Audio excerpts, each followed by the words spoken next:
Operation Domination is underway. The ultimate game plan to dominate your NFL experience. With your hosts, Dan You gotta be confident about your Achilles when you Chase show up. Thornton, Yeah, I mean, I got him at Chris Tired of Dowhouse, hearing about disappointments in fantasy. and Adam LaRue. Don't hope to win. Be great and dominate. All right. Welcome back in to Operation Domination, available to you on all of your favorite podcast apps. And of course, make sure you check out and subscribe to the Fantasy Football Advice YouTube channel at FF Advice Net. As always, I'm your host, Dan Mader, back for my week hiatus, where the men to my right did a wonderful job filling in for that episode last week when we talked about the rebuild edition of Dynasty. Great show, gents. Don't worry, I was watching, editing after the fact. We got Chase Thornton, Adam LaRue, and Chris D in the building. Before we get started, though, we got to get a big shout out to a new sponsor of ours called Drafters. If you're ready to draft and chill all season long, well, guess what? Best ball is the way to go. On at Drafters Fantasy, it means no lineups, no stress. Just draft once and watch the points stack. You can use the promo code FSAN for a 100% deposit match up to $100 on your first deposit. You need a minimum of 20, but that's FSAN promo code for up to $100 match on your very first deposit. Just go to drafters.com and make sure you put the promo code FSAN in. We are drafting like crazy from that platform right now. So get it in for best ball. It's the most accurate ADP. If you just want to get ready for redraft leagues, that's pretty much the way to go. But today, we're going to be talking about our potential position battles going around the NFL and how that might affect your dynasty leagues. Because today might be our last dynasty episode as we transition next week into getting us ready for the upcoming 2025 season. So, Adam, you put this together, put your heart and soul in this thing amidst the move and everything else. And I don't know how you did it, but walk us through what are we talking about today? Yeah, so part of it was, I mean, candidly, the move kind of made things a little chaotic on getting the outline to the guys over here. But I did want today to be a good day for some just open topics for the guys to talk about a little bit, just have some good conversations. So I just put together a good list of some of the most relevant, at least in my mind, position battles going into this season. And I wanted to ask guys, first of all, does this matter for Dynasty? Is there any real impact? Does this change how you're evaluating any of the players involved? And then, if so, let's dig into it and see what people think. What are the pieces that move? What are the pieces that don't? We're trying to separate the noise from things that actually matter and can actually win or lose you your league. So we're going to jump into it and use this first one as an example here. And that's the Steelers quarterback battle with the Aaron Rodgers will they, won't they kind of in the background. And I think this is a good one to start out with because, well, like realistically, let's talk about it. Obviously, we're all going to say like on the field, Aaron Rodgers would be a lot better than a Will Howard or a Mason Rudolph, regardless of what Aaron Rodgers has left. I think we're on the same page there. But for Dynasty, does it matter that much? Because I don't think we're targeting the Steelers wide receiver 2 that much. The running back is going to be a volume play. DK Metcalf's a volume play. So at a certain point, like the guys that we're targeting here, we're, at least in my opinion, and we've talked about it a little bit this offseason already, these aren't players that we're necessarily targeting for upside. We're targeting for volume. So if that's the case, then how much does it matter? So I'm curious to you guys, are you guys really tuned into this QB battle? And again, with the Aaron Rodgers thing looming as well, are you tuned in? Does this matter for Dynasty? Or is it something that, well, I'd rather it be Rodgers than anyone else, but it doesn't change the on-paper rankings all that much? 2 points for the Dynasty relevance here in this camp battle. One, in my opinion, if Aaron Rodgers signs, from a Dynasty perspective, this will be your absolute last chance to offload him and get anything back in return for him because he is 432 years old and he is in that stage of his career, the Brett Favre will he, won't he stage. He learned well from his mentor. So if he signs, yes, all of their receivers are more fantasy relevant, in my opinion, for this year. but this will be your last opportunity to offload Aaron Rodgers. And two, kind of piggybacking off that, if Rodgers does not sign, this might have been the best opportunity in the entire league for Will Howard to walk in the door and actually compete for the job, short of going to Cleveland, but they already had 37 different dudes in the room. So in terms of the dynasty relevance, yeah, I think it's irrelevant. It's something I'll be watching and keeping an eye on, because like I said, it's your last chance. It will be, if he signs, your last chance to get rid of Rodgers. But then also, I mean, yeah, does Mason Rudolph, show us anything more than I think we already all know about him? I doubt it. Can Will Howard step in and actually, perform like his fans think he can? And I know a lot of us weren't really thrilled with him, but he did lead a national championship caliber team at Ohio State. He played big time football there, and he's got the physical tools to at least be in the league. So I will be watching this battle. I mean, for dynasty purposes, no. We're going to talk about a lot of this, I think, as we get closer to the season for this season. And that's assuming, Aaron Rodgers actually signs here. Otherwise, it might not even be relevant for 2025. You just might want to put a big X around the Steeler players. But I don't think any way you slice it, even if Rodgers signs, you're not looking at the future quarterback in the Pittsburgh backfield. I think they're going to be drafting somebody else next year. That would be my prediction.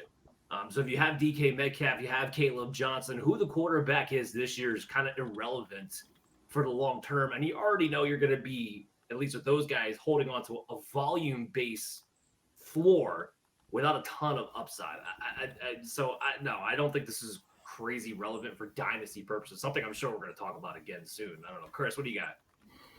Yeah, for me, I think it is irrelevant. I'm more with Chase in the sense of, look, if you're a contender, you're going to care about what two quarterback positions are starting, especially during Superflex. You want to have some options to have as a lineup, even if it's just for a year. And then talking about some other players on the lineup, I think when you look at upside guys, if you're a rebuild guy, you're looking to try to look at what that second receiver is going to wind up being. Is it going to be Roman Wilson? Is it going to be Austin? So you want to buy low on some of those guys, because with Aaron Rodgers as the quarterback, the second receiver can actually eat.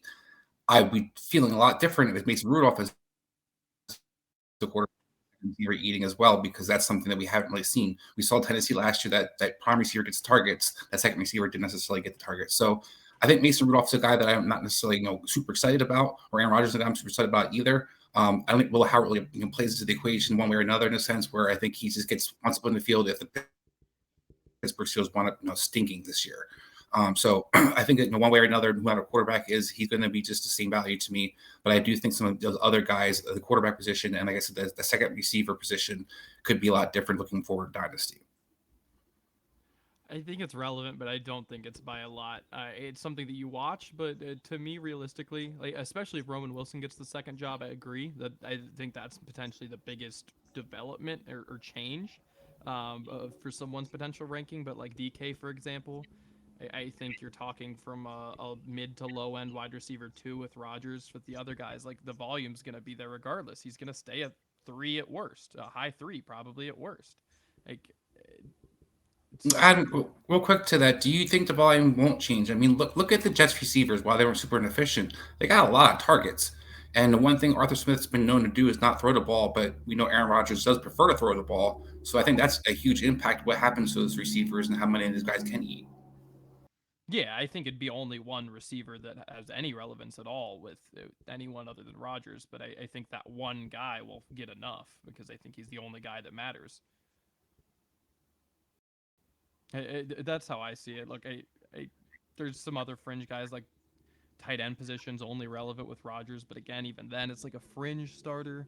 So maybe some weeks where you can play him, but not quite, a regular thing. I just think a lot of these guys, kind of regardless, aren't necessarily your key pieces. Roman Wilson's an interesting one though, because I think as a wide receiver too, he could sneak some at least weeks for you with Rodgers, and otherwise, I think he's about worthless. So. That's a big one and definitely worth talking about. Anything else on the Steelers quarterbacks? No, I think we can move on. All right, cool. Then on to the Texans wide receiver 2. So this is our 1v1v1 over here with the our two teammates in Jaden Higgins and Jalen Knoll. and Christian Kirk, all kind of duking it out for the spot behind Nico Collins, and this is all, of course, with Tank Dell being hurt, who could potentially figure in at some point, depending on his health. So this is one we've seen this second receiver eat for this team. We've, as far as seen the third receiver eat. So how this shakes out between a lot of talent in this group, there's definitely, at least in my opinion, some interest here. But again, I'm curious to hear what you guys have to say and kind of what you guys think will shake out here. Well, I'll jump in real quick. Go ahead, Chris. Go. I was going to say real quick, I think if you're a Christian Kirk owner, that's the only reason you would care about this. Outside of that, the rest of the guys' value don't change to me. They were drafted. They're going to have value at some point, whether the second guy or the third guy. You're going to see that unfold throughout the season. This camp battle is not going to mean a whole lot to me. No, Chris, I was just going to kind of echo your sentiment there. This isn't a battle for wide receiver 2. If anything, it's a battle for who's that slot receiver to be the wide receiver 3 between Jalen Noel and Christian Kirk. I mean, remember, we're now 2 years removed from Kirk really being fantasy relevant, 2 years removed from him being able to play a healthy season. And when he did, he was, lined up 76% of the time in the slot. Like this is, and I think at some point this season, maybe it's not September, but we probably see Jalen Noel take over. He did get drafted in the 3rd round. We know he has that ability to do so. He's one of my favorite route runners in this draft class. And I think he's got some untapped yards after catch ability that we might see come to fruition in the NFL, given his build. But Jaden Higgins is unquestioned the wide receiver 2 here in this group. He is the perimeter guy. They do have Nick Caley, the offensive coordinator. He's pass game coordinator for the Rams the previous season, so we can expect to see a lot of 3 wide receiver sets. But there's nobody who's going to be supplanting Higgins for that second receiver role. So this is Nico, this is Higgins, and then if we're in September, probably see Kirk at some point. I think by November you're going to wind up seeing Jalen Noel. That's kind of how I see the breakdown. I don't know how much of a battle, to Chris's point, it's going to really wind up being. It's dynasty relevant, though. I mean, you got 2 young guys in Higgins and Noel with C.J. Stroud. Like, it's all a young core, and Nico Collins is locked in. Like, if this offense can get any kind of blocking from their line at all, we could see this Houston Texans offense pop, with these weapons around them. So it's definitely relevant as far as how those targets shake down, how aggressive are they going to be, how pass-heavy will they be. But I don't think it's a position battle. Yeah, I guess I mean more so like who establishes themselves as the target 2 at wide receiver, not necessarily the flanker receiver. It's certainly possible that the slot guy out targets Jaden Higgins. Obviously, you guys know my opinion, and that I don't think that'll happen. But it's certainly like there's offenses, especially to your point, coming from the Rams system. The Rams have had the slot receiver out target some of the outside guys before. So I think that's more where I'm coming from with this one.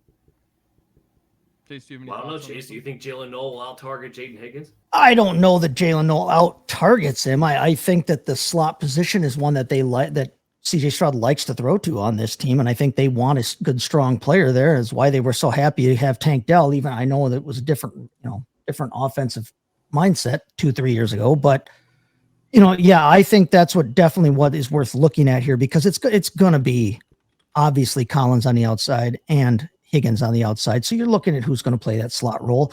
If Noel can take it over from whomever else might be on the roster right now that they're going to allow to compete for that. But it is a good, there are the bones here for a good to very good passing offense. And so I think whoever does end up in that slot role is going to have some nice value. I mean, they still have Dalton Schultz there too, but you can do a lot with 3 guys on the field and 3 wide receivers on the field and a tight end there. Giving CJ Stroud some options there. Like you said, if their line blocks at all, this could be a fun offense to watch. But dynasty wise, obviously it's all about the 2 young guys, their development this year. How do they come out? I think there's no question though that Higgins is on the field in 2 wide receiver sets. It's just, can Noel, seize the opportunity with Tank Dell out and with the other various guys that we've all been waiting on over there. Christian Kirk, I mean, he's kind of nearing the end of when you want to be holding on to him dynasty wise anyway. So it's the Kirk Noel battle for me. That's the one to watch. And I'm hoping for the Noel victory there, because I've already got him in a couple of dynasty drafts. So let's go, Jalen. Well, all right. I think we're fairly covered on that Texans wide receiver battle, but I think one of the ones that we've been kind of waiting on for 2 off seasons now is the Cowboys running back position. This is one that might be uglier than either of the previous two, although the Steelers quarterback position is also an ugly one. However, running backs have inherent fantasy value, and there's certainly some money to be made in this situation between the crapshoot that is Jaden Blue, Phil Maffa, Miles Sanders, Deuce Vaughn, Javonte Williams. If you bet the right horse, you're going to make good money on this one, I think, because there's so much variety in who people prefer that none of these guys are particularly expensive. And if one of them even gets 55% of the running back volume over the season, that they're going to break positive value. So I'm curious what you guys think and what you guys are most looking forward to watching out of the Cowboys running back situation over the next 2-3 months. I mean, I can jump in on this one. So for dynasty relevancy, it's such a weird thing because I think it's relevant for Jaden Blue. Because Javonte Williams, unless he suddenly finds what we thought we saw him coming out of college in that rookie year with that explosiveness, it just seems like it's kind of kaput for him, right? Like he'll be a volume guy. He'll be like a Jamal Williams, kind of what it reminds me of a few years ago. And the Cowboys are not going to score touchdowns the way the Detroit Lions did, which is what made Jamal Williams fantasy relevant that year. But will he soak up most of the carries? Yeah, but Jaden Blue is going to be more explosive. He's going to be more involved, I believe, at least in the passing game. He's the only running back who has a different type of skill set. That's kind of the other thing. Like Maffa and Javonte and Miles Sanders, who's been toast for forever now at this point. You're just talking about a lot of guys who are just going to maybe find 2 yards past the line of scrimmage and fall down. And I'm a big Javonte Williams guy. I never will give up totally on him, but at this point, you can't really expect too much more out of it. So it's interesting from a Jaden Blue situation. But at the same time, I don't think Jaden Blue's ever built to be the guy, right? And if he's not going to be the guy, they're going to probably, I know we said this year, they didn't do much to do it, but I got to imagine at some point they're going to address the running back position with a higher volume, caliber, talented running back, and that could be next season, potentially, where Blue might just get stuck kind of in that third down role. Full point PPR leagues, I think he's a guy who could be an RB3, maybe even half point this year, because I think he could be in a position to get a little bit more work if they have to be explosive. So I'm interested from a Jaden Blue standpoint, but maybe even from the standpoint of, if we get to the season, he starts catching fire, maybe I sell him. Because it screams a lot of Tyrone Tracy to me. I don't know if he'll even be as good as Tyrone Tracy was last year, but it screams a lot of Tyrone Tracy. Like, I know you're going to get somebody who's going to take away whatever your ceiling and the opportunity role is going to be.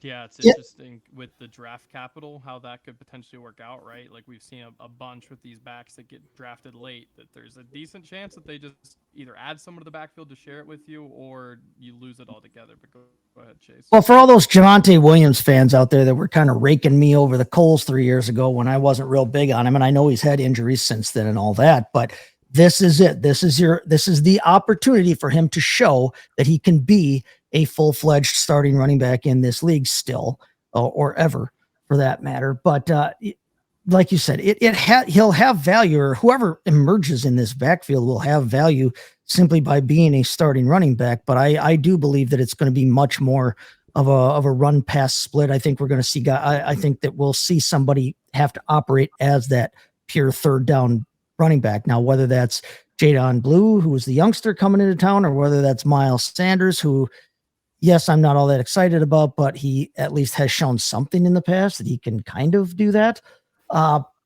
So yeah, for the Javonte Williams people, owners out there, you're hoping that this is kind of like a renaissance for him, that he shows that the knee is not going to be a problem, and that, for the most part, 2 years that he didn't have to shoulder the load, that he's actually younger than his 25 years would suggest here. So I'm not crazy about wanting any part of this backfield. This screams like a situation where they still could add somebody. We still do have J.K. Dobbins out there. We still do have Gus Edwards. There are still people out there they could bring in and make this just a complete full-fledged nightmare. So outside of Jadon Blue, I'm not really wanting a whole heck of a lot in this backfield from a dynasty standpoint. Chris, we've pooped on Javonte a couple times here. We got to give you your opportunity to talk about your guy here. Defend your boy. Well, I mean, look, it's not even about just Javonte to me. This is one of the first actual battles I think we've actually talked about. I don't think there's really a battle going on in Pittsburgh with who shows up to actually play quarterback. I don't think really a battle for second receiver. I think as Higgins, clearly, I think he's the prototype of what they're looking for as a second receiver. But in this situation, I think that what we're going to look for is what are these guys' roles in the usage, and that does definitely have impact on all these guys. I mean, Phil Maffa could be somebody that has value of the goal line guard. It could be unrosterable. You're going to find out pretty quickly. You're going to also have guys like Javonte Williams, who Chase alluded to, that it might be his last shot, but it's also his first shot of being healthy and being a guy who's been a starter from maybe possibly day one. We've seen, Schottenheimer use other backs situation. You guys remember Bilal Powell? Bilal Powell was actually fantasy relevant for a period of time there because people like Schottenheimer were figuring out how to utilize him in different roles. He wasn't necessarily the guy that was RB1 in the backfield. They used Thomas Jones, they used different guys and mixed guys in. That's kind of what they were known to do. In Seattle, it's a little bit different with more two, and they're the third down back usually as a pass catcher. We saw McIntosh, this guy they drafted out last year before he moved on. So I think when you look at it in totality, for me, it's what are the roles? And what are these guys actually kind of usage? If it's going to be, these guys are all getting kind of chance to eat, then all these guys might be rosterable. Because to everybody's point, there's no long-term answer necessarily in the backfield, but that's also an opportunity for guys. We've seen, previous Cowboys, they'll keep rolling out Rico Dottle. They'll keep rolling out Malik Davis. They'll keep rolling out people because they're familiar with the system. They've been around, and Jerry doesn't move on real easily. I think Jaden Blue is the easy guy to kind of target all of them because he's going to have value regardless. He's the newest toy in a sense. He got drafted by this coaching staff. They targeted him specifically for his skill set to be able to use out of the backfield as a receiver. He kind of profiles a lot like Tony Pollard in a lot of ways as well. So I think he's going to have a role for this Cowboy team. It's the other guys I think are going to be kind of key. How much value do they have? And, Javonte could be somebody that could want to being an RB3 on your bench or a flex option, but it's still nice to have. Rico Dowdle was roster filler for several years, but because of how the Cowboys use their running backs, he became fantasy relevant when he finally got the job. That's the hope for anybody out there who's looking at Phil Maffa. But the point to that is you would have wished you sold Rico Dowdle while you had the chance. And Exactly. That's kind of the point I'm making with Jadon Blue. Like, I might sell him if he doesn't. I agree completely. If you get any bail. Yeah. More my thing is like you're talking about the camp battle aspect. That down the road, it definitely debate these guys' value. But I think camp battle wise, going into this, that's the I want to see these guys' roles. Well, and to that point, like yes, you do want to sell him, but that's still dynasty relevant in the sense that hey, that's a second round pick you can potentially get for nothing right now.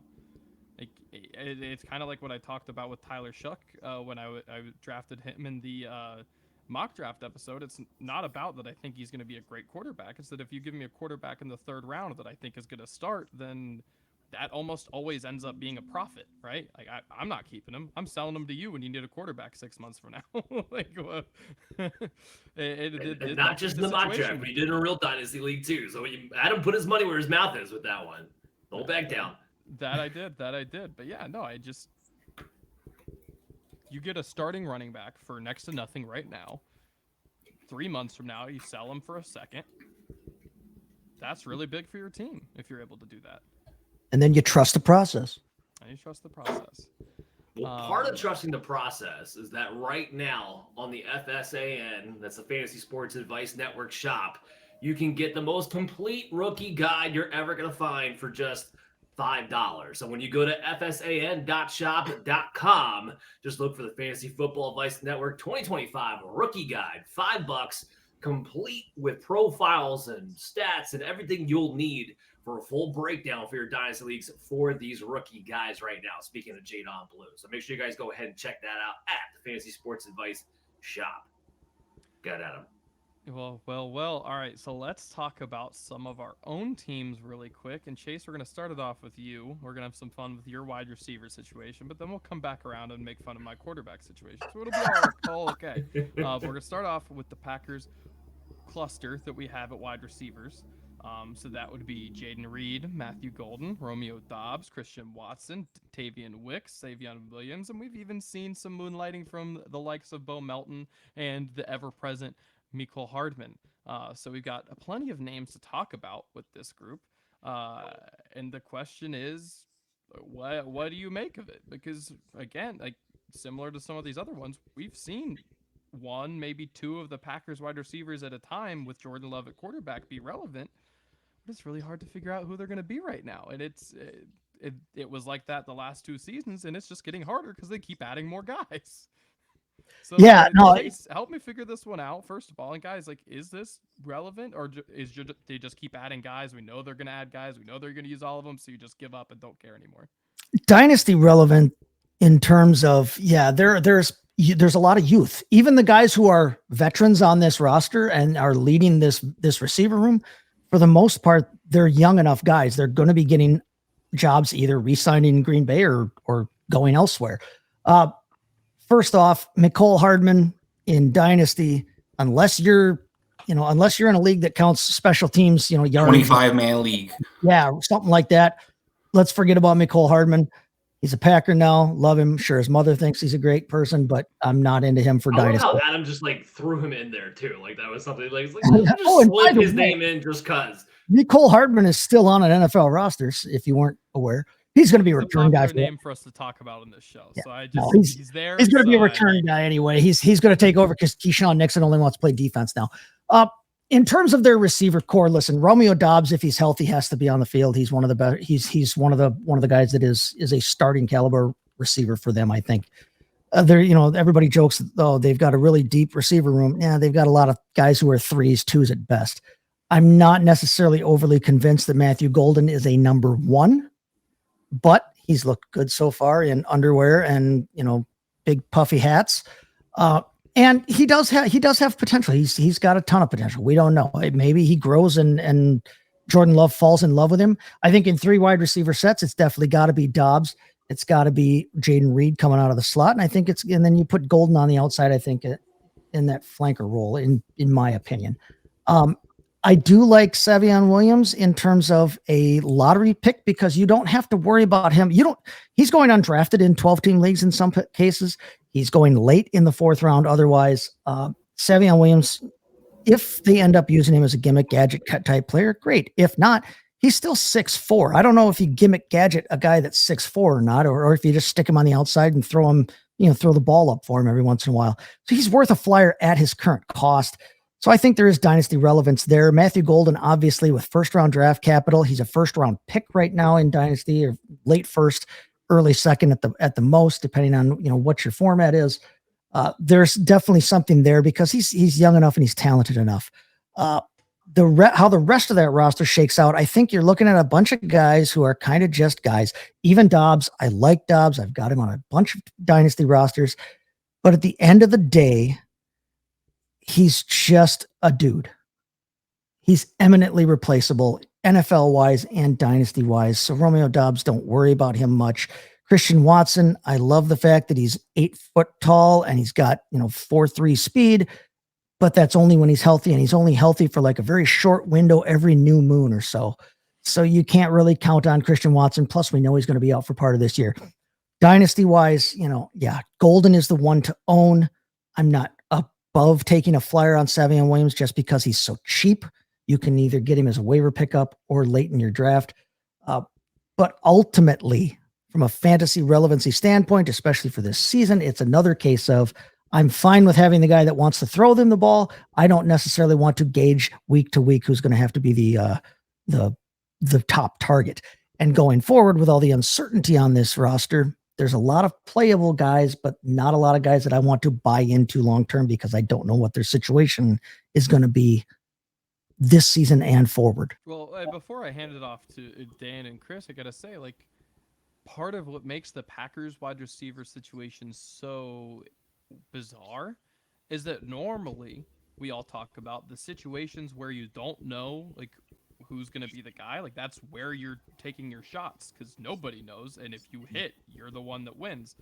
But the only thing we do know with the Packers is that we've gone 2 years now with the same situation and it's never resolved itself. But normally there's like these ambiguous battles. There's money to be had, and this one it just hasn't seemed to ever come to fruition. So that's why it becomes the yearly question, right? But go ahead. And it's a perfect situation. Like it would be a perfect situation in, like, say, best ball, because you wouldn't have to worry if you could just get the guy and just, hey, great. If he goes off this week, I get him. But the problem is the price that they cost in just about every format, including Dynasty, including if you still want to trade for Jayden Reed. The cost that you have to bring them in for with the uncertainty, I'm not overly comfortable with it. So even as a Packer fan, it pains me to say that I'm just not really fully ready to dive in on any of these guys, golden or otherwise, from a Dynasty standpoint. And if you're playing best ball, make sure you do it at drafters.com, FSAN, promo code. Just want to throw that in Ching. there. Go ahead, Chris. Why don't you take this one? Yeah, I mean, for myself, this isn't really a dynasty battle or a dynasty equation. That doesn't change anybody's value for me. I don't know if we're going to be able to determine from OTAs who's going to be that leading receiver for the Green Bay Packers moving forward. I don't really think it changes the values of different guys, as Chase alluded to. Some of the younger guys, whether they get traded or not or moved on, that's the only really impact you're going to see from this battle, quote unquote, in my opinion. But even then, these guys are still going to have equivalent to value. I mean, to me, if you have Dante Wicks, he gets picked up by somebody, you're still going to probably value him about the same. Romeo Doubs, if he moves on, I think he's the guy that I like the most in this receiving core, but he's also the guy in last year of his contract at this receiving core, and there's a good chance he's been rumored to be moved, even possibly cut by some insiders from Green Bay. So there's a lot of talk about him, but even if he goes somewhere else, Romeo Doubs is still going to be valuable to you. He's not really going to change. So to me, this doesn't really have any battle impact or dynasty impact for any guy I value in this equation. Well, I think I disagree with that in the sense of, I mean, look, it's going to have to see how we play out during the season, right? But as far as the position battle goes, it comes down, can Matthew Golden do anything like Christian Watson as far as big plays and touchdowns? Because that's the fantasy impact there. It wasn't consistent necessarily from a week to week, and I think this is a super spreader offense, and I don't know if any wide receiver in this offense is ever going to show us that he can get 24+% of the target share week in and week out. I mean, Jayden Reed's been stuck at 17% the last 2 years. Romeo Doubs has never topped 19% since becoming a Green Bay Packer. I mean, you're talking at that point, you're talking low-end wide receiver 3 target shares with Jayden Reed. The X factor, of course, comes in. He's giving you something in the rushing as far as a gadget player, but as we saw, because he's not Deebo Samuel, that's not a consistent thing all year long, and that's why after week 9 of last season, when they came out of the bye, you didn't even want to play Jayden Reed in your fantasy league anyway. Sorry, a frog stuck in my throat there real quick. Stay with us, Dan. Stay with us. So can Matthew Golden be the big play threat? Can he be the red zone threat? That's going to dictate whether he can be a low-end wide receiver too. I think he's got the most potential for that given his skill set and what they're going to ask his role to be, because I think Doubs is locked into his flanker perimeter receiver position. I think Jayden Reed's locked into his slot gadget type of role.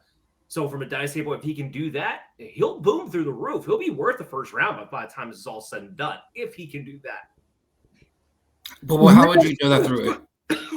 I just want to say, like, literally, if we can stay with us, Dan. Stay with it. We love you, buddy. Come on.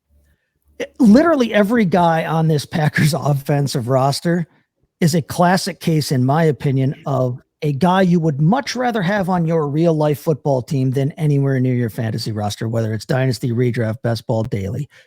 Every single guy on this roster is a guy I would rather have on my real football team, and I do, thank you. But I don't want necessarily a whole lot to do with them from a dynasty standpoint, because there's just so much inconsistency and so many questions here. And I think there will continue to be going forward. I still don't see that number one clear-cut option there. Yeah, fair enough. All right, we've had our fun with your team.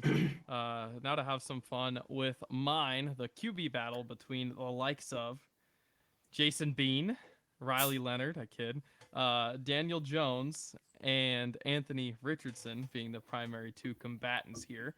And this is one that I think we all agree has a lot of fantasy relevance, because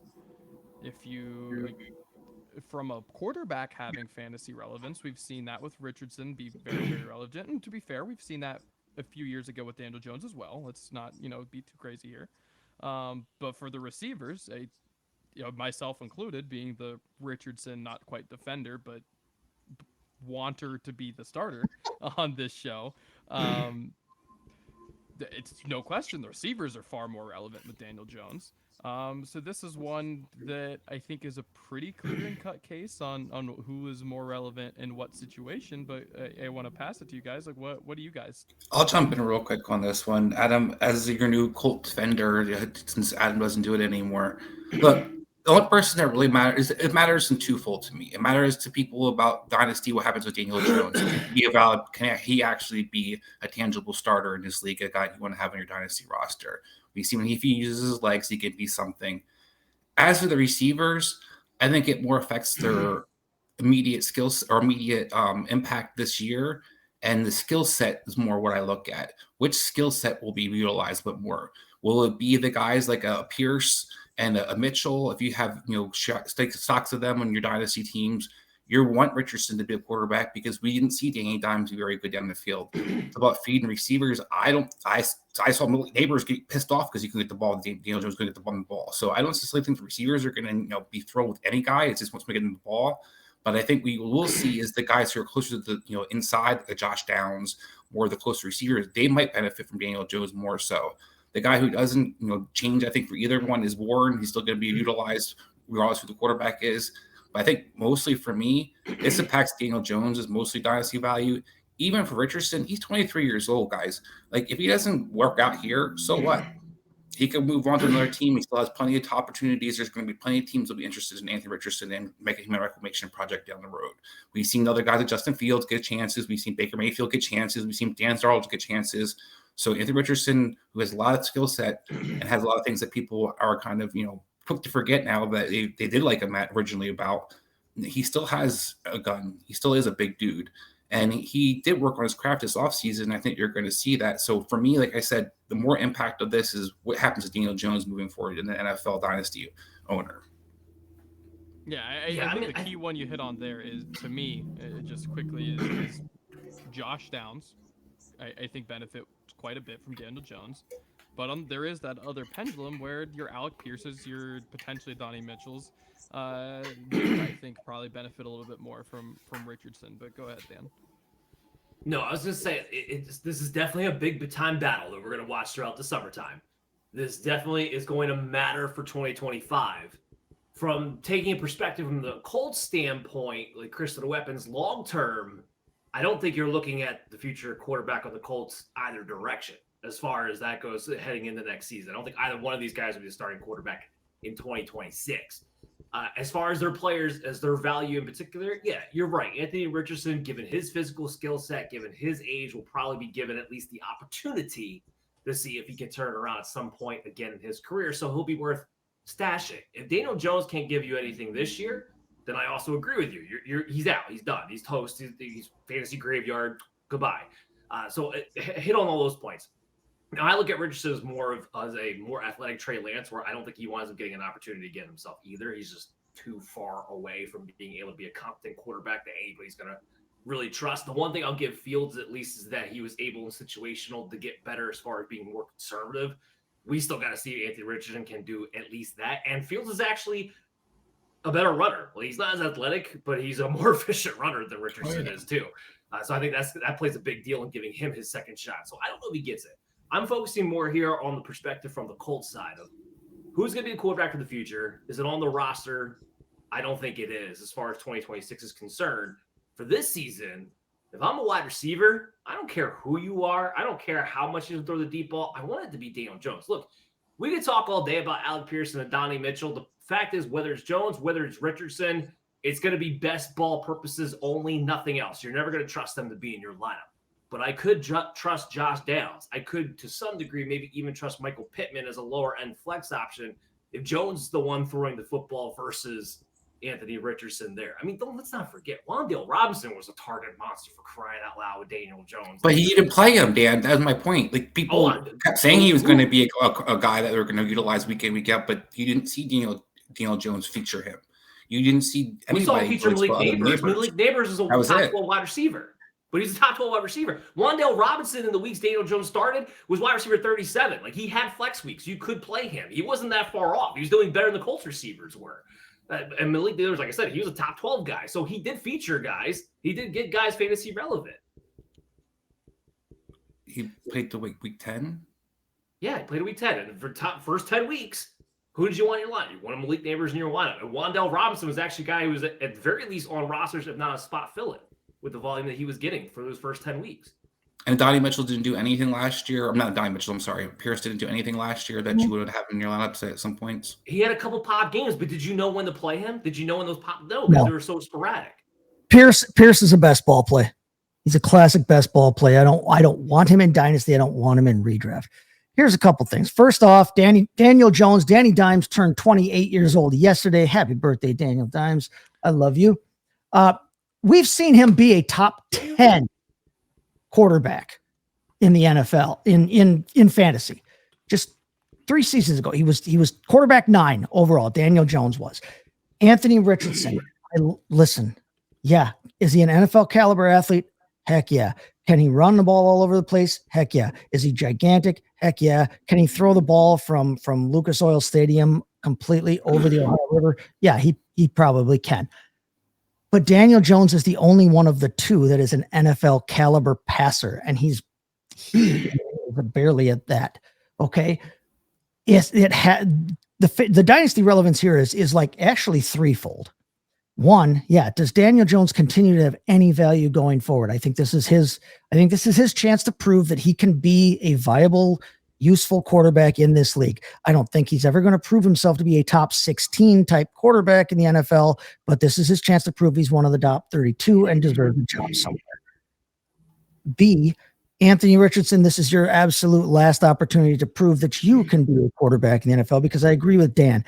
If Richardson can't win this job, he does not throw the ball at an NFL caliber. He does at level. He just does not. So if all he's got is rushing ability, heck, you can find that elsewhere. You could snap the ball to Christian McCaffrey if you want. Well, we saw Allen do it for the first 12 games of his career. Josh Allen, though, got for better. First 12 games of his career. What did he do? Just answer that question to me, then, and that's all I want to know. Josh Allen got better every single year, and his accuracy improved, which is a point I will also make for Mr. Justin Fields. Justin Fields' accuracy, his completion percentage has improved all 4 years of his career. Justin Fields has worked at the craft, and Justin Fields has proved that he deserves a shot at being an NFL starting quarterback because he's shown he can actually pass the ball at an NFL level. I still haven't seen 4 years older than Anthony Richardson. I have not seen that from Anthony Richardson. And part of it is because Anthony Richardson can't keep his broke ass off the field half the time. So if he can stay healthy and if he can show any kind of improvement pass-wise, okay, then he can maybe prove that he deserves to be on your roster. Pisses me off because I took him first overall too a couple years ago in 1 or 2 dynasty leagues. I was hoping for the rushing upside too. But if that's all he's offering anybody, including the Colts, is rushing upside, it ain't that kind of league anymore, friends. And he's got to be able to throw the football. So there's a lot of dynasty relevance here. And oh yeah, they've also got a rookie, Riley Leonard, that we'll be keeping an eye on too in super flex leagues. Even if the dude wins a backup role, he's relevant from a super flex standpoint. So there's a lot to learn here. And Chris, let's address your Josh Allen thing here for a second, bud, because you're way off here. Yes, he had a slow start to that season for like the first 6 games. Josh Allen, his rookie season from week 12 to 17 was the QB1 overall. It's just his first 12 games. I didn't say it for the whole season. His first 12 games. He played 6 games, got hurt, came back for the last 6. And he was QB1 those last 6-7 games. Like, there was significant progression within his rookie season. There's been no progression with Anthony Richardson, period. Anthony Richardson played 3 games. And Richardson's numbers are even less efficient as a passer than Josh Allen in his rookie year. I'm sorry, it's not an equivalent argument. People want to keep making that equivalent argument. It's not an equivalent argument between the two. It's not. I mean, in fairness there, though, like the fantasy production, the rookie season for Josh Allen was purely rushing. He was a horrible passer. Richardson was worse. We're not disagreeing there. But what did Richardson give? Richardson couldn't even give you the rushing stats you were looking for as a starter last season. He did the first 3 games his rookie year, didn't even bother to run in the second year, and was still a terrible passer. With Allen, you know what you're getting from a fantasy perspective. I don't need you to be a great passer if you're going to rush at a prolific level. Anthony Richardson, for being as big and as athletic as he is, doesn't rush at a prolific level. At least didn't last year. Yeah. They didn't run him last year. It wasn't all designed for Allen either. You're supposed to be this scrambler. You got to scramble. You got to do those things. If you're not going to give me, don't tell me what they didn't run him with. It was what you actually produce on the field. If you're not going to run Anthony Richardson, then how is he fantasy relevant to me? This is the coaching staff took Jonathan Taylor out in the fourth quarter. I mean, I don't know how I'm supposed to try to sit there and defend what and say that it doesn't matter what they did and how they utilized him. It does definitely matter how they utilized him. And the completion percentage thing, like I said, look at Josh Allen for his first 12 games. My whole point for Anthony Richardson is real simple. He's young. He's super young still. And he didn't have a lot of college starts. And he doesn't have a lot of NFL starts. And for guys giving other chances, how long do I have to hear about Trey Lance still being relevant? How you can trade the Vikings, you can trade the Cowboys, you can trade here. Still every year, despite what he did, the 49ers didn't work utilizing him. Trey Lance was still this hidden value. Somehow people still want to try to get their hands on. No. You're getting media narrative confused with reality. Did he ever actually get another opportunity? The media narrative impacts dynasty football and fantasy football a lot. So that's where I do think it correlates. People get hyped up about players that they liked. If there's certain things that there are certain matchups or places or coach staff that they can wind up being with, then they might get excited. Anthony Richardson, to me, is a guy that all of a sudden, when he's on the Rams next year, then Sean McVay is working with them. Are we going to sit there like, Anthony Richardson, we don't care fantasy-wise, dynasty-wise, who cares? Okay, we'll see. In the same number of career games, Dorian Thompson-Robinson has a better completion percentage than Anthony Richardson. Well, I want to make something else clear on Richardson. When I say I don't care, because if he's not going to run his own and the coaching staff's not going to design him to run, he's useless fantasy-wise. That's my point. Like, it's irrelevant for fantasy. If you're not going to utilize his Joe Milton doesn't run, and he's 25 years old, and people are still looking at him as a possible dynasty option flex. I'm just saying just how it works in reality, Dan. I'm not with you. Like, I'm not saying people are going to be always wrong about Anthony Richardson or right about him. I'm just saying that how people react to things, if you have a certain skill set, you get a lot of lives, especially if you're a quarterback and you're young. Joe Milton and Anthony Richardson, between the two, I actually still kind of maybe want Anthony Richardson on my roster because I think he might actually score some points this year. Joe Milton's not getting anywhere near the People field. were excited about Spencer Rattler last year. I mean, all right. Well, go ahead. Are they still excited about Spencer Rattler? Some are. Spencer Rattler lovers are. Not since Tyler Shuck, who's twice showed up in town. If you have a sane thought in your head, you are no longer excited about Spencer Rattler. If Spencer Rattler wants to be a starting quarterback for week one, let's hear what Dynasty World, how fantasy reacts to that. If he ends up being the starting quarterback week one, offload him immediately. And I'll say the same thing about Richardson. I would offload Richardson. If he wins this job, I'll try and talk somebody to give me something for him. Richardson might be worth keeping, but he's worth keeping as a hope and pray, not as a guy you're ever going to expect to play. Which is why I would rather get out from underneath him and not have to worry and hope and pray for the next 4 years that he might do something. I don't know. If he does anything, if he shows up week one, toss him off to somebody younger than most of the guys coming out of college anyway. Well, all right. Most of the guys coming out of college have passed more than Anthony Richardson did and can pass more. Look, I killed him. He should have never took him as early as they did, but I also think that we're writing off a guy that people got pissed off at last year, and now all of a sudden he just sucks in everybody's eyes. And it was like he didn't really change. He was the same guy going when he got drafted at 4. If he was a wide receiver, it wouldn't be a big deal. He's a quarterback. He has to. Chris, here's where I'll agree with you and where I think this show is different. Because we were never on Anthony Richardson because we knew what he was from day one. Okay, maybe Adam was a little bit hopeful as a Colts fan that he'd wind up being wrong, but I think in Adam's heart, he knew what Anthony Richardson was day one too. I believed in it as a gamble, not as a low. I was hoping against hope. Day one, if you rewind it back to when he got drafted, it either works and it's great, or it's horrible and you have an early pick and you can draft high again, and that's so real quick to that point. I, on our show, warned everybody as he would be a draft bust. Don't think Anthony Richardson, everybody was taking him ADP last year. That's fair. That's fair.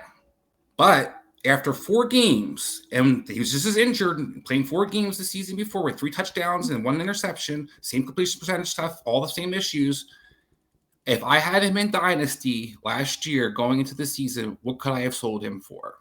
And what could I have gotten for Anthony Richardson? How valuable was he? Look at Bo Nix, for example, going into this year. So that's where I realized, like I said, that's where people are quick to write off stuff real quick. I still think the value might have been too high, but he's one of the guys that in this whole equation, I think has the best chance of kind of still being okay down the road versus you could see something like a Pierce or Mitchell. Mitchell could be a bust. If Mitchell doesn't do anything this year, what happens to the rhetoric around Mitchell moving forward?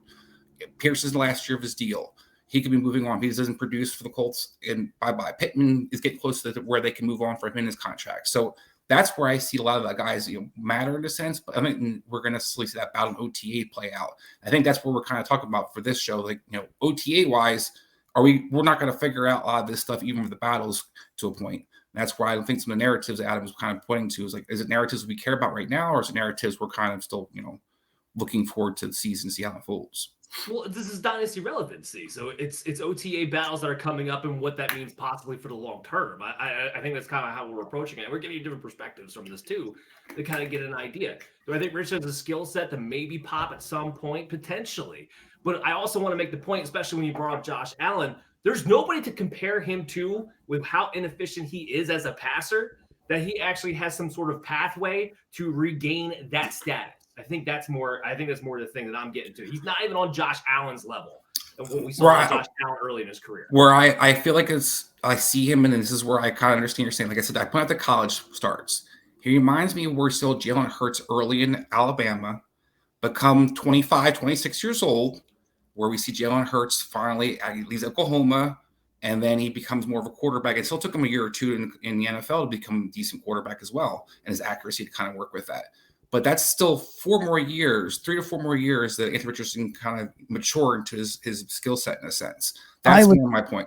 I would say a lot of Jalen Hurts' development came in college, but then came in the league. Anthony Richardson didn't have enough time in either yet to actually be able to develop. And I think at this point, you're at the top level. There's no way to slow the game down for him. There's no way to have that. You can't get back experience that the guy doesn't have, and he's already at the top level. It's hard to shoehorn things into at this level. Chase, just speaking of the awareness factor, again, Jalen Hurts, and I kind of mentioned with Justin Fields, more aware in situations, even in his rookie year, than Richardson was, and that's why NFL coaches trust him. That's why he gets the longer leash. I do think we're going to have to wind up ending it there, though, because we're cutting along on time. Next week, though, we start to transition into 2025. So make sure you come back to Operation Domination next week on your favorite podcast app and, of course, on the Fantasy Football Advice YouTube channel at FFAdvice.net. I'm Dan from Chase and Adam and Chris. We're going to see you guys next week.